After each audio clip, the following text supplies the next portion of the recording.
കണ്ണൂർ കൊട്ടിയൂർ ആറളം ടൗണിനടുത്ത് കാട്ടാന ഇറങ്ങി. ആറളം പാലത്തിന് താഴെ ജനവാസ മേഖലയിലാണ് ആന എത്തിയത്. ആറളം ഫാം ഭാഗത്തേക്ക് കടത്തിവിട്ട ആനയെ കാട്ടിലേക്ക് തുരത്താൻ ശ്രമം തുടരുകയാണ്. അർജുൻ കല്യാട്. അർജുൻ, ആന ഇപ്പോൾ എവിടെയാണ് ഉള്ളത്?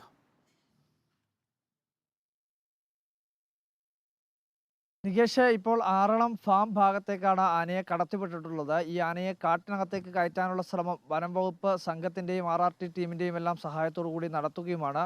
ഇന്ന് രാവിലെ ഏകദേശം ഒരു 9:30 സമയത്തോടു കൂടിയാണ് ഈ മേഖലയിൽ ആറളം ടൗണിൻ്റെ പാലത്തിന് താഴെയായി ഈ ആനയെ ആദ്യം തന്നെ നാട്ടുകാർ കാണുന്നത്. ഈ മേഖലയിലെല്ലാം തന്നെ ജനവാസ മേഖലയാണ്, ടൗൺ പ്രദേശവുമാണ്.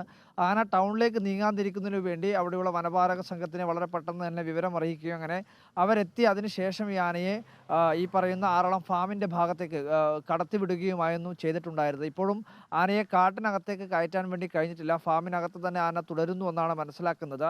ആനയെ കാട്ടിനകത്ത് കയറ്റിയാൽ മാത്രമേ ഒരു സുരക്ഷിതമായ രീതിയിൽ ആന എത്തി അല്ലെങ്കിൽ സുരക്ഷിതമായ രീതിയിലേക്ക് ആനയെ കാട്ടിനകത്തേക്ക് കയറ്റാൻ വേണ്ടി കഴിഞ്ഞു എന്ന് പറയാൻ വേണ്ടി കഴിയുകയുള്ളൂ. ആറളം ഫാം മേഖലയും ഇത്തരത്തിൽ ജനവാസ മേഖലയിലാണ്. ആന ഇപ്പോൾ ജനവാസ മേഖലയോട് ചേർന്ന് തന്നെയുള്ള മറ്റൊരു വനപ്രദേശത്ത് തന്നെ തുടരുകയാണെന്നാണ് മനസ്സിലാക്കാൻ വേണ്ടി കഴിയുന്നത്. എന്തായാലും ആന മറ്റ് അപകടങ്ങളോ അല്ലെങ്കിൽ ഇത്തരത്തിൽ വേറെ കൃഷിനാശമോ തുടങ്ങിയിട്ടുള്ള ആൾനാശമോ തുടങ്ങിയിട്ടുള്ള യാതൊരുവിധ പ്രശ്നങ്ങളും ഉണ്ടാക്കിയിട്ടില്ല എന്നുള്ളത് ആശ്വാസകരമായിട്ടുള്ള കാര്യമാണ്.